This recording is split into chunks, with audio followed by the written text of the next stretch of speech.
que tienen base bíblica, aun cuando está distorsionada, y ahí vamos a ver, porque la predicación es característica de una iglesia verdadera. Y eso es lo que quiere saber la gente. Y ustedes han preguntado, ¿pero cuál es la iglesia verdadera? ¿Sabes? Porque la iglesia verdadera no se conoce por la fraternidad que tiene. Porque aún los que no aman al Señor tienen a veces una tremenda relación fraternal entre ellos. Y eso no significa que están en una iglesia verdadera. Pero hay algunas características que la definen muy claramente. Para hablar de las características de una iglesia verdadera, o que debe reunir una iglesia verdadera, debemos de tener como base la Sagrada Escritura, la Biblia. Las Sagradas Escrituras. Si nosotros no tenemos como base las Sagradas Escrituras, no hablemos absolutamente nada, porque no podremos aclarar nada, porque todas las iglesias cristianas, cualquiera que sea su denominación, se basan en las Escrituras, en la Sagrada Biblia. No tienen otro libro, no tenemos otra referencia, no tenemos otro lugar donde mirar que no sea en la Biblia. Por lo tanto, lo que nosotros vamos a definir hoy como la iglesia verdadera, algunos de los puntos o características, están entresacados, por supuesto, de la Sagrada Biblia, de la Sagrada Escritura. Y si no creemos esto, no somos creyentes, no somos cristianos. Tenemos que tener esto bien clarito. La Biblia es la que ordena nuestro funcionamiento, la que establece nuestros estatutos, la que es la constitución de la iglesia cristiana. Por lo tanto, de la Biblia es donde debemos de fiarnos y ver quiénes son verdaderos y quiénes son falsos. Porque incluso casi todas las Biblias se aproximan, aun cuando hay diferentes traducciones, pero todas tienen el mismo fondo, el mismo espíritu. También debemos definir qué es falso y qué es verdadero. Porque cuando alguien entra en una iglesia y quiere saber si es falsa o verdadera, no lo puede saber de inmediato, debe definir qué es lo que es falso.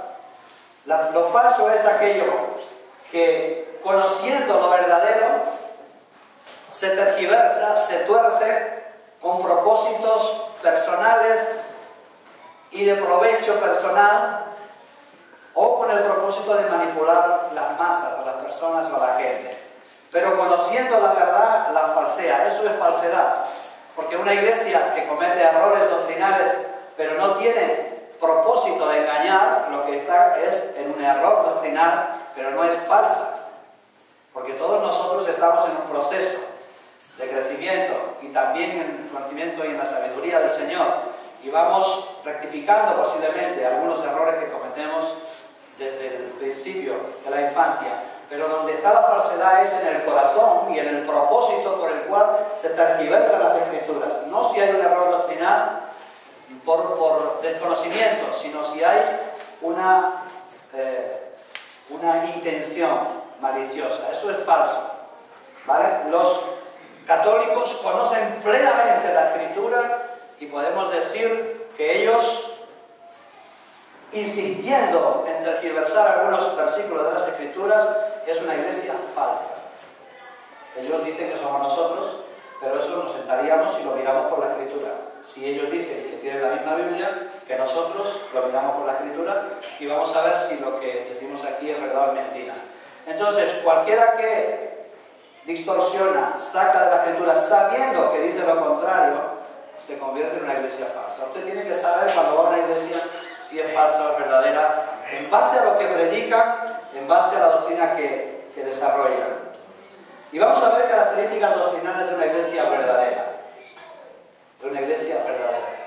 La primera característica que yo he querido poner es, vamos a leer en el Evangelio de San Juan, capítulo 1. Alguien que me acompañe con la Biblia rápida, estas que hay que son rápidas, porque no tengo todos los versículos escritos y abrirla aquí va a ser complicado.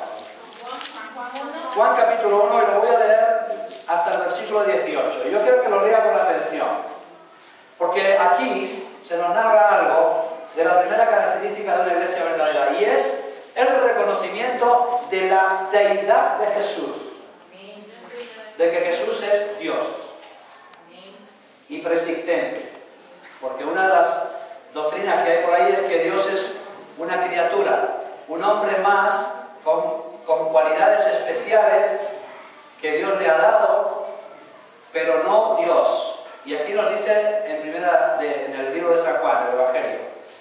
Dice, en el principio era el verbo, y el verbo era con Dios, y el verbo era Dios. Está hablando de Dios y del verbo, dos personas. Y este era el principio con Dios. Todas las cosas por Él fueran hechas, y sin Él, nada de lo que ha sido hecho fue hecho, sin el verbo. En Él estaba la vida, y era la luz de los hombres, y la luz de las tinieblas resplandece, y las tinieblas no prevalecieron contra ella. Hubo un hombre enviado de Dios, el cual se llamaba Juan. Este vino para dar testimonio de la luz, a fin de que todos creyesen en Él. No Él era la luz, habla de Juan en este caso, sino que dio testimonio de la luz. Y aquella luz verdadera, que es el verbo, que estaba con Dios y que era Dios,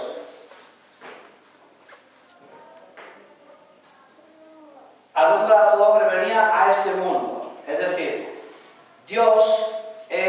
Jesús es Dios encarnado.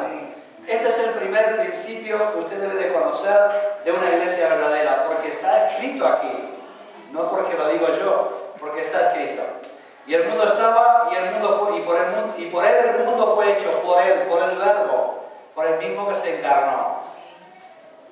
Y a todos los que le recibieron y los que creen en su nombre les dio potestad de ser hechos hijos de Dios, los cuales no son engendrados de sangre ni de voluntad de carne ni de voluntad de varón, sino de Dios. Todo aquel que cree es engendrado de voluntad de Dios, no de voluntad de varón. Ha nacido porque Dios lo ha hecho renacer o nacer de nuevo. Por lo tanto, la primera característica es que Jesús es Dios, y que una vez que cumplió su propósito redencional en la tierra, ascendió a su lugar donde estaba antes de que el mundo fuera, y se sentó a la diestra del Padre, y desde allí intercede por nosotros los santos. Estamos viendo, y ya una matiz de la segunda característica que debemos de saber de una iglesia verdadera. La segunda característica es que la iglesia verdadera debe reconocer a un solo Dios verdadero, que según las Escrituras se manifiesta en tres personas, aunque nosotros no lo podamos comprender. Pero esta es otra de las características de las iglesias falsas, que dicen que Jesús es todo, que no hay tres personas, que eso significaría que hay tres dioses. La Biblia nos dice con claridad que hay un solo Dios verdadero, que al principio era el verbo, que el verbo era con Dios y que el verbo era Dios, y el verbo se hizo carne y se empezó a manifestar en la segunda persona de la Trinidad, que es Jesús. Por lo tanto, otra característica que nosotros debemos de tener clara en una iglesia verdadera es que hay un solo Dios verdadero manifestado en tres personas. No lo entiendo, no lo comprendo, no cuadra con mi raciocinio, pero no importa. Está escrito. Como otras muchas cosas que no comprendemos, Dios se ha manifestado en tres personas, y nosotros lo vivimos también en tres personas, porque sabemos que Dios existe, sabemos que Jesús estuvo en la tierra, nos proporcionó la redención, y sabemos que cuando Jesús se fue al cielo, en Juan 20, 17 al 22, vamos a leer ahí. Vamos a leer las características que digo de la Trinidad, donde está manifestada. Juan 20, del 17 al 22, alguien que lea, y Juan 14, del 11 al 17. Vamos a hablar. Juan 20, 17. Vamos a ver primero Juan 14, del 11 al 17, que está primero. 14 del 11 al 17. Amén. A ver qué nos dice ahí. Creedme que yo soy el Padre y el Padre en mí. De otra manera, creedme por la misma obra. De cierto os digo, el que en mí cree las obras que yo hago, él las hará también, y aún mayores hará, porque yo voy al Padre, y todo lo que pidieres al Padre en mi nombre, lo haré, porque el Padre sea glorificado en el Hijo. Así algo pidiereis a mi nombre, yo lo haré. Queda clarísimo ahí dos personas, ¿vale?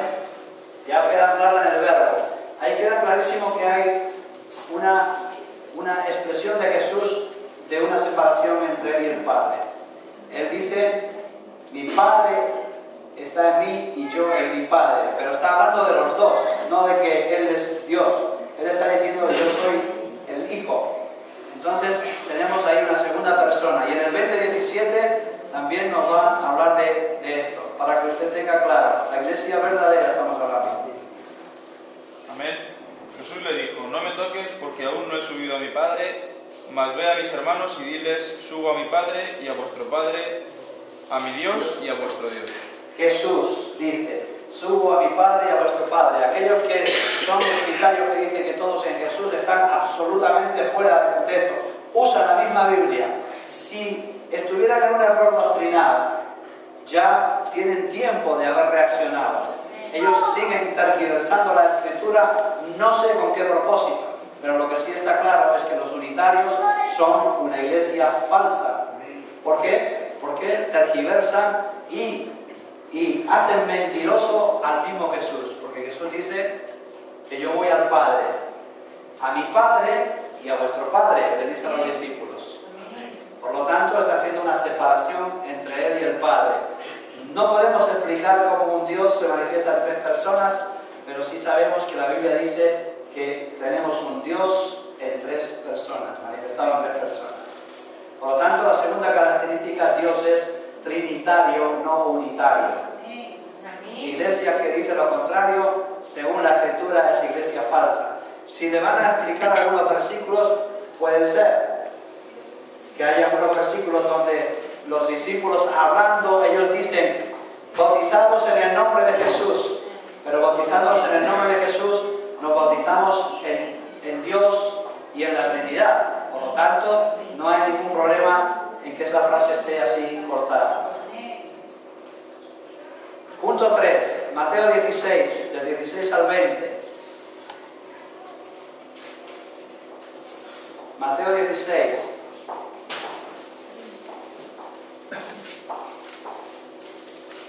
Amén. Dice así: respondió Simón Pedro y dijo: tú eres el Cristo, el Hijo de Dios viviente. Entonces le respondió Jesús: bienaventurado eres, Simón, hijo de Jonás, porque no te lo reveló carne ni sangre, sino mi Padre que está en los cielos. Y yo también te digo que tú eres Pedro, y sobre esta roca edificaré mi iglesia, y las puertas del Hades no prevalecerán contra ella. Amén. Punto 3. La verdadera iglesia está compuesta por los verdaderos creyentes. Los verdaderos creyentes son los que han reconocido que Jesucristo es el Hijo de Dios sin ayuda humana. Porque Jesús dice más adelante, bienaventurado eres, Pedro, porque esto no te lo ha revelado ni carne ni sangre, no te lo ha revelado ningún hombre, sino mi Padre que está en los cielos. Y más adelante dice: y tú eres Pedro, y sobre esta piedra, sobre esta confesión edificaré mi iglesia. Por lo tanto, la iglesia de Jesucristo, la verdadera, se edifica sobre todos los creyentes que reconocen que Jesucristo es el Hijo del Dios viviente, no los que reconocen o dicen que Jesús es un hombre que está superdotado con bendiciones espirituales. No, los que reconocen que Jesucristo es el Hijo del Dios viviente y que lo reconocen sin ayuda humana. Amén. Sin que nadie se lo diga. Nosotros predicamos la palabra para que ustedes se encuentren a Cristo, pero ustedes tienen que tener revelación personal de Jesucristo, porque es la única manera de ser un verdadero creyente y pertenecer a una verdadera iglesia. Y no le dé más vuelta, porque es así como lo define el Señor. Sobre esta piedra, es decir, sobre esta confesión que tú has hecho, Pedro, yo edificaré mi iglesia. Todos los redimidos del Señor reconocen que Jesucristo es el Hijo de Dios, y el que no reconoce que Jesucristo es el Hijo de Dios y le baja de categoría, no pertenece a una iglesia verdadera. Para que lo tengamos claro, es sencillo, la Escritura lo dice bien clarito. Mateo capítulo 4, versículo 28 al 19.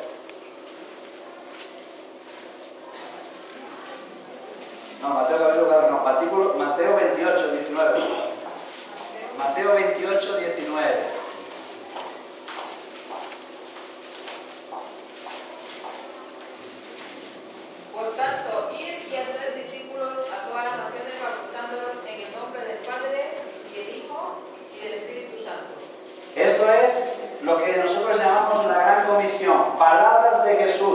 No palabras ni de Pedro, ni de Pablo, ni de Juan, que es donde se basan algunos cuando dicen que bautizan solo en el nombre de Jesús. Palabra de Pedro, bautícese cada uno en el nombre de Jesús. Esto es palabra de Jesús. Dicen, enseñándoles que guarden todas las cosas que os he mandado. Primero decir en el 19, id y hacer discípulos a todas las naciones, bautizándolos en el nombre del Padre, en el nombre del Hijo, en el nombre del Espíritu Santo. Y le enseñas todas las cosas, que las guarden, que guarden todas las cosas. Por lo tanto, un creyente verdadero, una iglesia verdadera es la que bautiza en el nombre del Padre, en el nombre del Hijo y en el nombre del Espíritu Santo. Palabra de Jesús. No palabra de Pedro ni de Juan, palabra de Jesús mismo. Un creyente que quiere pertenecer a una iglesia verdadera no puede permanecer sin bautizarse, porque es un mandamiento o un sacramento, no es un consejillo, es un sacramento, un mandamiento. Bautícenlos en el nombre del Padre, del Hijo y del Espíritu Santo. Todo creyente, todo aquel que profesa que Jesucristo es el Hijo de Dios, debe ser bautizado inmediatamente si es posible. Y si no, pues lo organizamos como aquí por veranos para que podamos ir a las aguas en tiempos de calor. Pero debe ser bautizado. No vaya a una iglesia donde no bauticen. Bautizados también por inmersión, metiéndolos en el río, porque así es como se hizo. Por lo tanto, no vaya a una iglesia que usa otra forma de bautismo, porque esto estará en una iglesia falsa, aunque sean muy buenos hermanos. Escuche bien, porque lo que engaña a los seres humanos es la bondad. A veces anda uno con un mal creyente que es muy buena persona, pero por muy buena persona que sea, si es un mal creyente, al final terminará siendo una influencia negativa para tu vida. Necesitamos ser buenas personas y buenos creyentes. Por lo tanto, no vaya a iglesias donde no bauticen en el nombre del Padre, del Hijo y del Espíritu Santo, porque están tergiversando la Escritura, no sé para qué ni por qué, pero la están tergiversando. Todo creyente se bautiza para arrepentimiento, porque es el símbolo del arrepentimiento. Otra característica más la tenemos en Apocalipsis 22:20. Apocalipsis 22:20.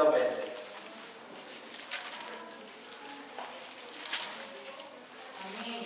Dice así: el que da testimonio de estas cosas dice: ciertamente vengo en breve. Amén. Sí, ven, Señor Jesús.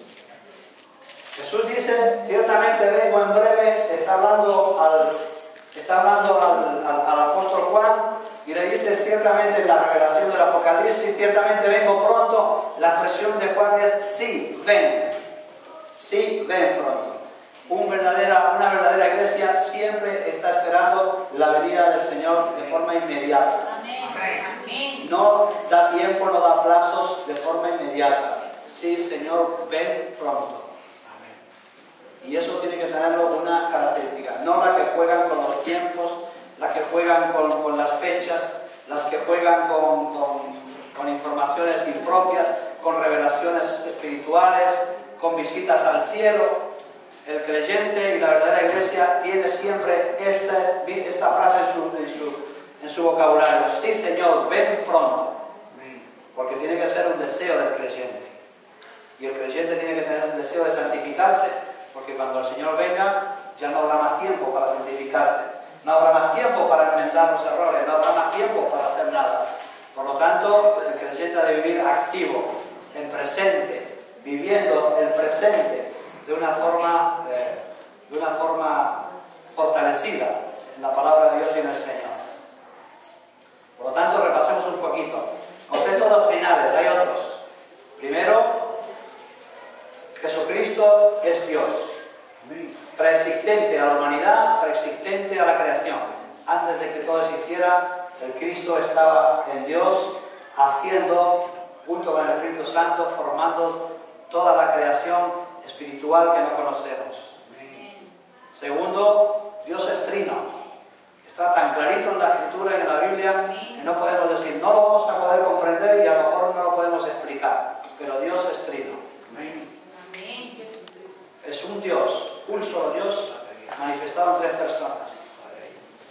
Otro punto que habíamos dicho es que el verdadero creyente reconoce que Jesucristo es el Hijo de Dios. Lo reconoce, no porque se lo dice, sino que lo discierne con el Espíritu, porque la única manera de que nosotros seamos espirituales es discernir con el Espíritu. De la otra forma somos religiosos y decimos barbaridades. Vemos que los papas dicen barbaridades, pero barbaridades tremendas. ¿Por qué? Porque quieren engañar, porque quieren mantener el estatus, no lo sé, porque no tienen revelación, no lo sé, pero tiempo tienen porque muchas horas para orar tienen. Y podían tener una revelación. Y el que busca la verdad, Dios no le dejará sin revelarle la verdad. Ahora, el que quiere ser mentiroso, no se preocupe que va a recibir revelaciones de mentira. Pero por eso nosotros tenemos que ser hombres y mujeres de verdad. De la verdad, que nos gusta la verdad, aunque a veces nos duele. Que nos encanta la verdad, porque de esta manera Dios irá revelando la verdad en nuestras vidas. Si no, viviremos en el mundo de Satanás, que es el mundo del engaño, en el mundo de la mentira y el mundo de las fábulas, de grandes fábulas, inventa grandes fábulas. Y habíamos dicho también que en el punto 4 se bautizan. Todos los creyentes tienen que ser bautizados. No sirve no bautizarse. Hay quien tiene tendencias a no hacerlo. Y que debemos esperar la venida de Cristo. Vamos a ir a Hechos 1:14 y al 10:25 de los mismos Hechos de los Apóstoles.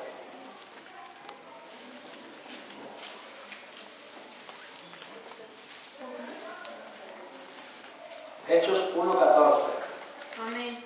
Sería bueno que hubieran apuntado alguna de estas cosas, porque cuando tengan dudas, pregunten al pastor de la iglesia, cuando se congreguen, y díganle: ¿usted cree que Dios es trino? ¿Usted cree que Jesucristo es el Hijo de Dios? Vaya, diga a su hermano musulmán y le va a decir automáticamente que no. Por lo tanto, ya sabe que son falsos con respecto a la Biblia. Pero los musulmanes no se metan con ellos porque ellos no usan la Biblia. Pero sí los que están usando la Escritura. Hechos 1:14, ¿qué dice? Todos estos perseveran unánimes en oración y ruego con las mujeres y con María, la madre de Jesús, y con sus hermanos. Bien, Hechos 1:14. Se congregan con todos los hermanos obedeciendo el mandato de Jesús, no como una opción, sino como una instrucción. No como una opción. Es decir, la iglesia verdadera se congrega mínimo una vez por semana. Si fuera posible, todos los días.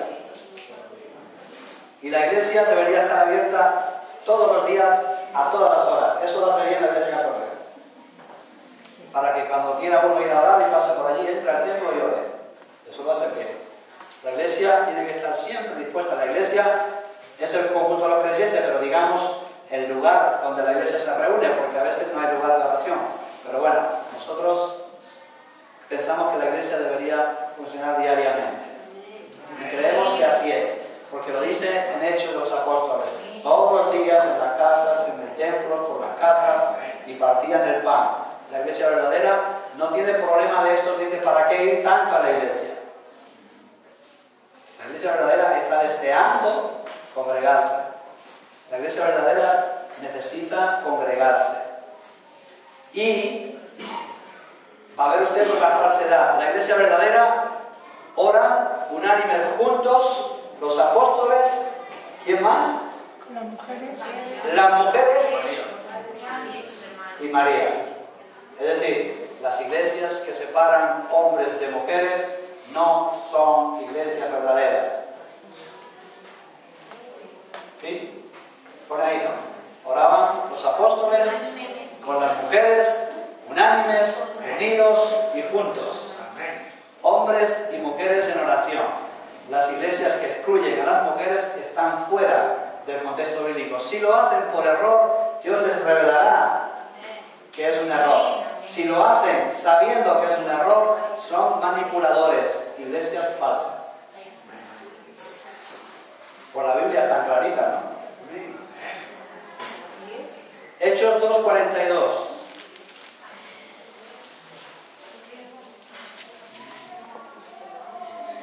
Y perseveraba en la doctrina de los apóstoles, en la comunión unos con otros, en el partimiento del pan y en las oraciones. perseveraban en la doctrina de los apóstoles.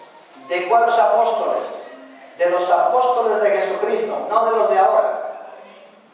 De los apóstoles de Jesucristo. Ellos establecieron la doctrina en las Sagradas Escrituras.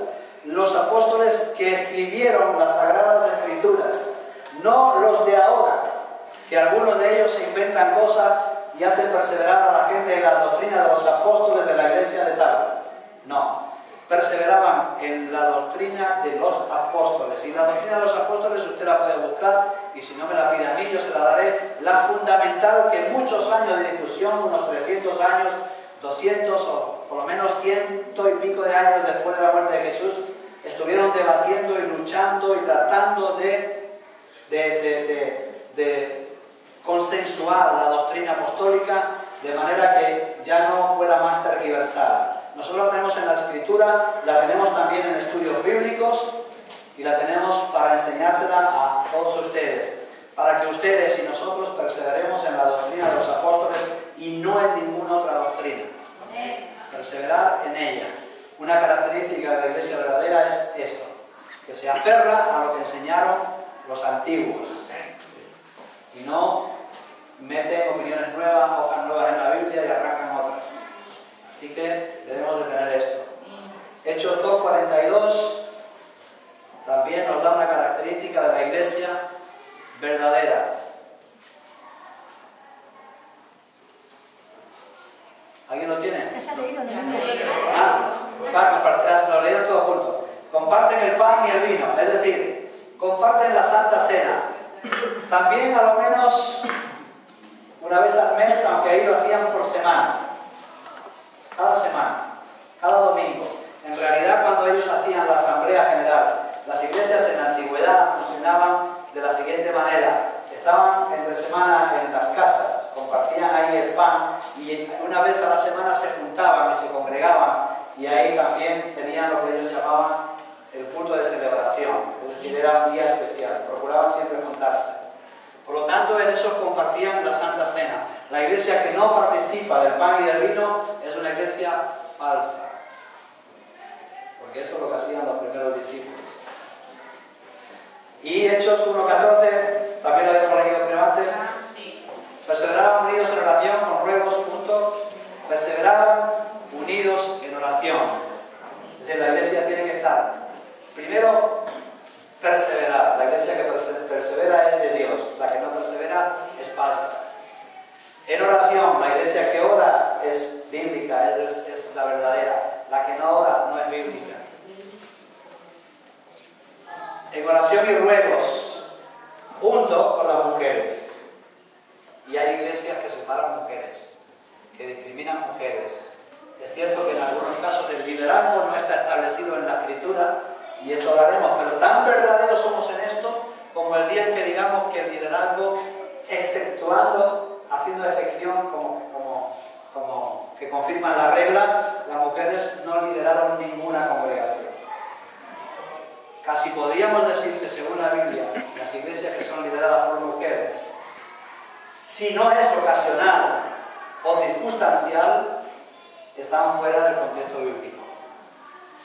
Repito, si no es ocasional o circunstancial, que el pastor abandone, que el pastor deje a la mujer, que se vaya a la mitad de la congregación y se quede una mujer al frente, exceptuando esas excepciones, si hay varones preparados también, pues si no hay ninguno preparado, pues lo normal es que la dirijan los varones, pero no estamos hablando de eso, estamos hablando de los que perseveraban. Y en el Hechos 2:47, otra característica de la iglesia verdadera,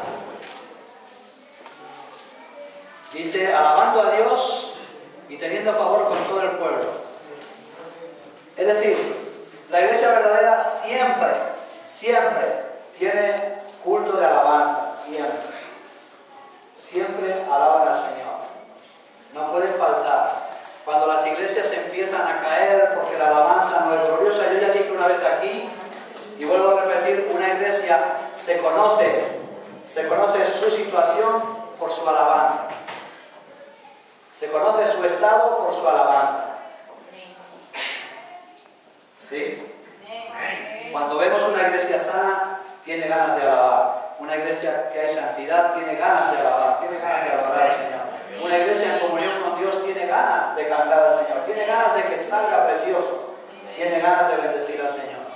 Cuando no ocurre eso es porque nosotros estamos bastante decaídos y bajos con relación al Señor. Y las iglesias están enfermas. Las iglesias que no tienen una alabanza gloriosa están enfermas. Y hablo alabar al Señor, no cantar y no hacer cosas que son impropias. Alabar al Señor es con el Espíritu, porque Dios busca adoradores y alabadores en espíritu y en verdad. No que bailotean, no que se lo pasan bomba, no que se ríen cuando bailan, porque aquí a veces bailamos, yo no quiero hacer ningún reproche, pero aquí a veces bailamos y no sé por qué cuando danzamos siempre nos tenemos que mirar y reírnos. No sé por qué pasa esto.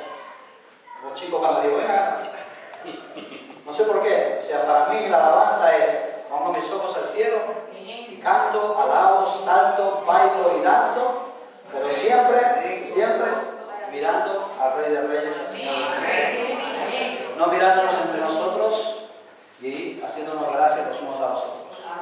Porque cantamos y danzamos para el Señor. Y una iglesia que tiene miembros verdaderos es una iglesia que pone sus ojos en las cosas de arriba,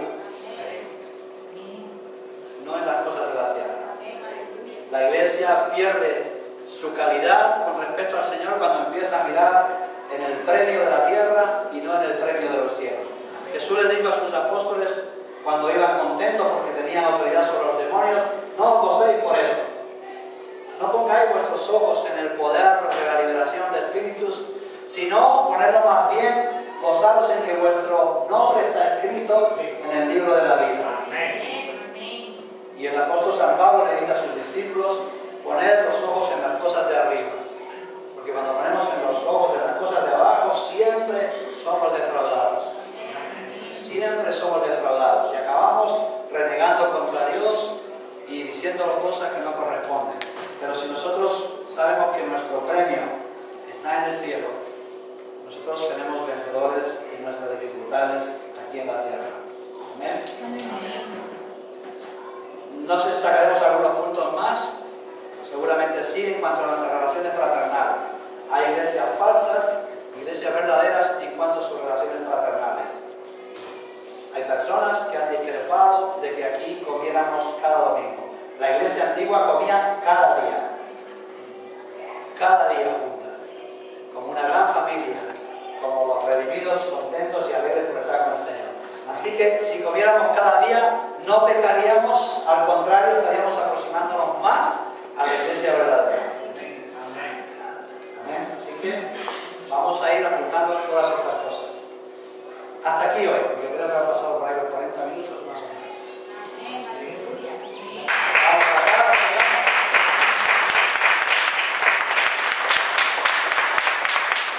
Como ustedes, son predicaciones de enseñanza, no son predicaciones para entusiasmarles, no son predicaciones para enfervorecer su vida, no son predicaciones para sacarle dinero, no son predicaciones para convencerle de nada, son predicaciones que llevan implícita una enseñanza muy necesaria para el creyente de hoy, porque los tiempos son confusos. Padre, en el nombre de Jesús te damos gracias, te bendecimos por tu palabra, te rogamos la bendición, Señor, para esta congregación, para las congregaciones de Guadalajara. Queremos que tu amor y tu misericordia se derrame sobre esta ciudad, que tu Espíritu, Señor, crezca en nosotros y podamos alcanzar todas esas metas, Señor, de darte una gloria mayor cada día, no solamente en nuestros cánticos, sino en nuestra forma de vivir, Señor, y que de alguna manera alcancemos a hacer el testimonio vivo aquí en la tierra de la persona de Jesús, Padre. Te rogamos tu bendición para los que están necesitados, los enfermos, derrama sobre ellos sanidad plena, Señor, que puedan ser libres del azote de la enfermedad y puedan abrir su corazón para glorificar tu nombre con toda libertad. Gracias, Padre, en el nombre de Jesús.